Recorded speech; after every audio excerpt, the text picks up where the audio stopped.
Good morning सर्वांना. Good morning, evening, afternoon. जेव्हा तुम्ही हा व्हिडिओ बघत असाल तेव्हा आपण फंडामेंटल ऑफ सॉइल सायन्सची जी सिरीज आहे ती पूर्णपणे कंप्लीट केलेली आहे. तुम्ही मंथन या युट्यूब चॅनलवर जाऊन ती बघू शकता. प्लेलिस्ट तयार आहे. ओके. त्यानंतर आपण इंजिनिअरिंगचे पण पेट्रोल इंजिन, डिझेल इंजिन, त्यानंतर वर्किंग अँड फंक्शन हे पण घेतलेलं आहे. तुम्ही जाऊ शकता. चॅनलवर नवीन असाल तर सबस्क्राईब करायला विसरू नका. तसेच तुमच्या मित्रांना शेअर करायला विसरू नका. चला तर आज आपण आपलं ॲग्रोनॉमीचं चौथं लेक्चर घेणार आहोत. त्यामध्ये आपण वीड, त्यानंतर characteristic of weed, advantage disadvantage of weed. Okay. Also advantage disadvantage. Okay. हे तुम्हाला वीड इथं तर आहेच. त्यानंतर आता नाही, तुमची बॅच 6 सेमिस्टरनुसार 16 नुसार आहे. 15 नुसार 5th सेमिस्टरला इलेक्टिव्ह ॲग्रो म्हणून आहे, तर वीड मॅनेजमेंट नावाचा कोर्स होता. पण आता तुम्हाला काय मे बी आहे नाही आहे. ओके. चला आपण वीड म्हणजे काय, तुमच्या डोक्यात काय प्रश्न आहे बरं? वीड म्हणजे सर, वीड म्हणजे समजा आम्ही पाहिले तण, हराळ, गवत, एखादं गवत, त्यानंतर एखादं झाड, सगळ्यात जास्त गांजर गवत. आम्हाला सिटीतल्या लोकांना फक्त कोणचा कॅसिया टोरा, बरोबर आहे ना, एवढंच माहिती सर. नंतर सर बाकी नाही सर. अरे गवत म्हणजे काय माहिती का? जर समजा तुम्ही मला सांगा, गवत म्हणजे काय? It grow out of their place, म्हणजे ते ज्या जागी उगायचं त्या जागी न उगता दुसऱ्या जागी उगला त्याला म्हणायचं गवत. मग सर तुम्ही म्हणसान सर हा हरभरा पेरलेली, हिच्यात सोयाबीन पेरली, म्हणजे सोयाबीन पेरली नाही हो, उगून आली, सोयाबीन उगून आली, तर मग हे पण काय आलं? वीड झालं. बरोबर आहे. त्यानंतर दुसरं कोणतंही गवत हे असलं ते तर वीड आहेच. ओके. तर मग तुम्हाला समजलं काय की any unwanted plant grow in field is called as weed. म्हणजे ग्रो इन फील्ड का म्हटलं? कारण की त्या फील्ड मध्ये आपण कोणतं तरी दुसरं क्रॉप घेतलं, मेन क्रॉप, म्हणजे मेन क्रॉप व्यतिरिक्त जर दुसरं काही उगून आलं त्याला काय म्हणायचं?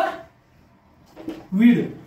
मग ते जर समजा सोयाबीनच्या वावरात जर हरभरा असला तरी तो वीड झाला, हरभऱ्याच्या वावरात सोयाबीन असली तरी तो काय आली? वीड झाली. बरोबर. तरी तो काय आला? वीड झाला.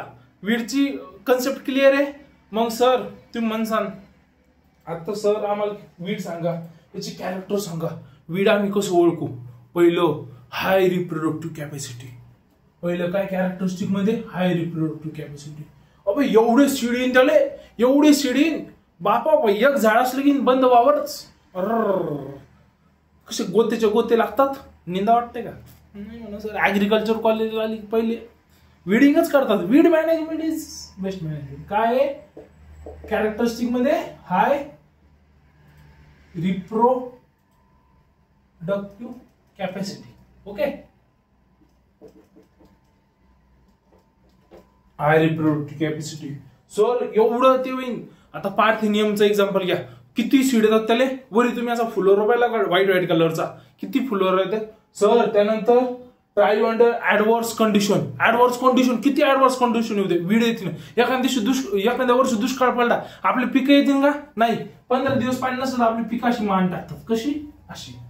हा पण झाड ते टाकतात का नाही? ते तन क्यों खडे रहेंगे हम जब तक ना. काय सांगू तुम्हाला, वीड म्हणजे डेंजर गोष्ट आहे. त्याच्याकडून जगायला शिकायला पाहिजे. बरोबर आहे का नाही? सर्वायवल ऑफ फिटेजचे ते बेस्ट एक्झाम्पल आहे. म्हणजे try in advance condition. Advance condition म्हणजे ड्रॉट कंडिशन येऊ द्या, जास्त पाणी पड द्या, काही उड द्या, ते काय येतात? जगून राहतात. बरोबर आहे ना? Try under advance condition. Okay. त्यानंतर काय असतंय? मग नाही सर असं नाही. वीड एवढंच नाही सर, वीड कधी कधी मदत पण करते. मग आमच्या रस्त्याच्या कडेला जर वावर असलं तर ॲनिमल जातात. बरोबर आहे. नंतर सर माणसं पण जातात. काय करतात? झालं हरभर उपटायला आता. बरोबर आहे का नाही? मग काट्या टाकावं लागतात सर. मग ते काय करतात? हेल्प पण करतात सर. बरोबर आहे. हेल्प पण करतात. मग ते आपण काय म्हणू शकतो? आपण आपल्या फील्डला प्रोटेक्ट पण करतात ते. बरोबर आहे का नाही? काटे टाकल्यावर लोक जातात का? टसलं काय करतात? प्रोटेक्शनचं पण काम काय करतात? प्रोटेक्शनचं पण काम काय करतात, वीड करतात. मग sir double morphological character similar असतात. एखाद्या वेळेस समजतच नाही सर की गवत हे का आपलं वीड, क्रॉप हे का आपलं वीड आहे. म्हणजे सर तुम्ही गवत पाहिलं का, गव्हासारखंच राहते ते सगळं सारखंच. त्याला आपण काय म्हणतो, फायलरिस मायनर, बरोबर आहे ना. ते सर फायलरिस मायनर गहू आणि वीटवाणीच वाटतं सर. ते असं वाटतं की गहूचे गणू, पण ते गहू नसतं. मॉर्फॉलॉजिकल सिमिलॅरिटी असते. चौथं काय असतंय, मॉर्फोलॉजिकल सिमिलॅरिटी असते. ओके सर डबल काय असतंय, सर प्रेसिस्टंट इन नेचर असतात. म्हणजे सर काय सर प्रेसिस्टंट म्हणजे काय शब्द वापरला सर तुम्ही. अरे प्रेसिस्टंट म्हणजे माहिती का, आपले जर समजा सोयाबीन 2-3 वर्ष जर घरात दाबून ठेवली मग तिसऱ्या वर्ष जर्मिनेट करते का, ती पेरली तर उगून येते का, नाही नाही नाही सर. पण तेच हे सर सीड किती जुनं असू द्या 25-30 वर्षापर्यंत पण जगतं. त्याचाच एक्झाम्पल आहे आपलं, एक्झाम्पल आहे चिनोपोडियम अल्बम. याचं काय सीड सर 20 ते 25 वर्षापर्यंत जर्मिनेट होतं. पण 20 ते 25 वर्ष सॉइल मध्ये पडेल आणि त्याला चांगली कंडिशन भेटली नाही, त्याच्यानंतर त्याला चांगली कंडिशन भेटली ते जगून येईन सर. बरोबर आहे का ना. हाव सर, म्हणून तर म्हणलं सर दरवर्षी नागाटी करून पण गवत उगतंय कुठून झालं. बरोबर आहे का नाही, कुठून. मग समजलं. त्यानंतरचं sir similarity in seed. Similarity in seed म्हणजे सर तुम्हाला एक एक्झाम्पल सांगू का, ह्याच्यात तुम्ही लिहून घ्या 5व्या नंबरचं, प्रेसिस्टंट इन नेचर. ओके. त्यानंतर 6व्या नंबरचं सिमिलॅरिटी. आता सर सिमिलॅरिटी इन सीड म्हणजे काय. आता तुम्ही पिवळा धोत्र्याचं पाहिले का, पिवळा धोत्र्याचं झाड असं पिवळ्या कलरचं पिवळं असतं, ते असे काटेरी असतात ते, बरोबर आहे का नाही. ते पिवळ्या धोत्र्याचं जे सीड आहे ना, ते बरोबर मस्टर्डचे सीड वाणे वाटते. मस्टर्डचे सीड आणि ते जर मिक्स झाले ना, तुम्ही कवरं नाही काढू शकत. बरोबर आहे. ते ऍड मिक्सचर जर झालं तर बस मग खल्लाच गोष्ट आहे. आणि त्याचं आणि मस्टर्डचं ऑइल खाण्यासाठी चांगलं, आणि त्या पिवळ्या धोत्र्याचं म्हणजे आर्जेमॉन मॅक्सिकानाचं तुम्ही सर्च मारून पहा, आर्जेमॉन मॅक्सिकाना, म्हणजे तुम्हाला समजून येईल. त्याचं जे ऑइल आहे ते ऑइल काय सर टॉक्झिक इफेक्ट आहे. बरोबर आहे का नाही. ते पॉइझनस, हे चांगलं. पहा बरं, सीड सिमिलर. देखो बाबा असा फॉल्ट आहे. नंतर कॉम्पिटेटिव्ह इन नेचर. कॉम्पिटेटिव्ह म्हणजे सर झाडाजवळ जर समजा आपण क्रॉप पेरलं तर क्रॉपच्या अगोदरच जर्मिनेट करतो. बरोबर आहे. सनलाईट, मॉइश्चर, गिच्चर सगळं झाड गवतच ओढून घेतो. सर आम्ही खत टाकलं, युरिया टाकला, क्रॉप वाढायचं सर तणच वाढून गेलं. बरोबर आहे. मग काय कॉम्पिटेटिव्ह इन नेचर. लाईटसाठी कॉम्पिटिट करतं, मॉइश्चरसाठी कॉम्पिटिट करतं, त्यानंतर वॉटरसाठी कॉम्पिटिट करतं, न्यूट्रिएंटसाठी कॉम्पिटिट करतं, NPK साठी कॉम्पिटिट करतो. बरोबर सर कॉम्पिटेटिव्ह इन नेचर आहे. त्यानंतर सर डीप रूट सिस्टीम. तुम्ही पाहिलं कधी हराळीचं याची मुळं संपतात का, नाही सर. ते लागतच नाही, कारण की ते लंबे पसरलेले असतात, त्याच्या पॅचेस असतात. कंट्रोलच होत नाही सर. ते काऊन कंट्रोल होत नाही, त्याची जी रूट सिस्टीम आहे ती डीप असते. कोणा याच्यात एक एक्झाम्पल घेऊ शकता, सायप्रस रोटुंडस. सायप्रस रोटुंडस किती खोल असतं माहिती का. त्याची जी गाठ आहे ना, जे आपण म्हणू शकतो की बा काय म्हणू शकतो, बल्ब नाही म्हणू शकत, हा, तर तो खूप डीप असतो. मग डीप रूट सिस्टम आहे, त्याच्यामुळे सर त्याला कंट्रोल करणं हिच्यात करायला डीप रूट सिस्टम, त्यानंतर कॉम्पिटेटिव्ह इन न्यूट्रिएंट, आणि त्यानंतर सिमिलॅरिटी इन सीड. ओके, हे झाले त्याचे कॅरेक्टर. सर हे झाले कॅरेक्टर. मग अशी ओळखायचे का, बर सर ओळखतो. मग सर लॉसेस काय, लॉसेस म्हणजे माहिती का, कमीत कमी 45% लॉस कशामुळे होतो माहिती का, वीडमुळे होतो आपल्या क्रॉपचा. बाप्पा सर त्यामुळं काय होतं, डबल क्वालिटी काय करते माहिती का, क्वालिटी घुसून टाकतं आपल्या क्रॉपची. पहिलं काय करतं, quality of product decrease. Sir quality of product decrease कसं माहिती का, पुन्हा यील्ड डिक्रीज करतं सर. यील्ड काय करतं, डिक्रीज करतो सर. बरोबर आहे सर. दुसरं पॉइझनस इन नेचर.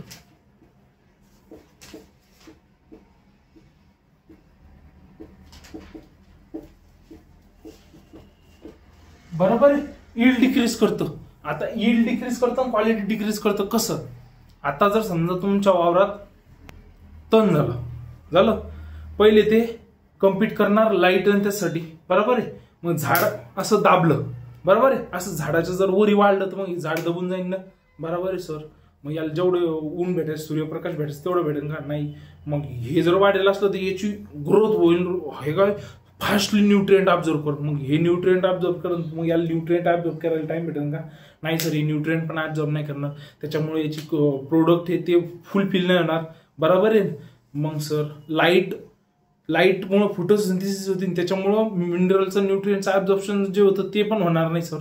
मग सर बरोबर आहे, क्वालिटी पण लूज होती, यील्ड पण लूज होती. पॉयझनस तर आहे सर.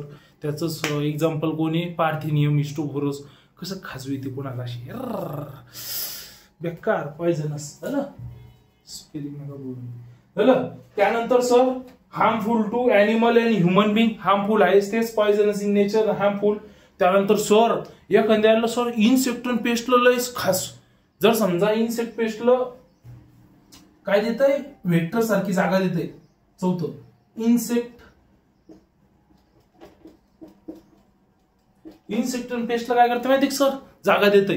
जर समजा आपल्या याच्यावर लूस मट जर आला वीटवर, तर लूस मट काय करतो माहिती का, वीटवर जो लूस मट येईल ना त्याला त्याच्यासाठी वेक्टर कोणचं असतंय.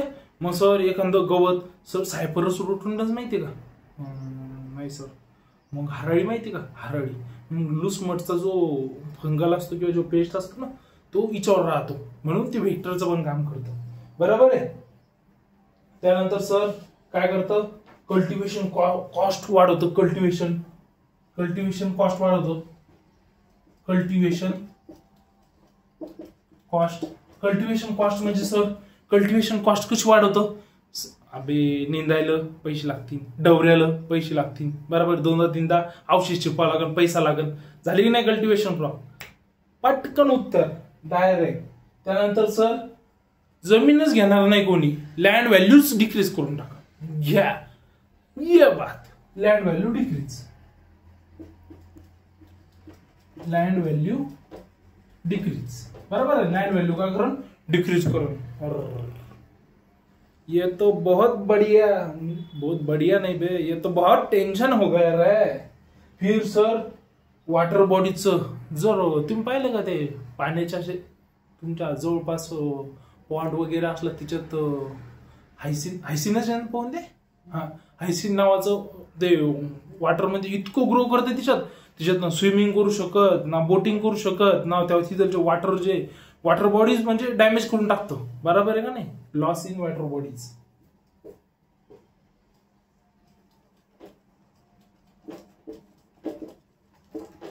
त्यानंतर सर डबल रस्त्याच्या कडेला असलं तर काठी कशी टोचतात,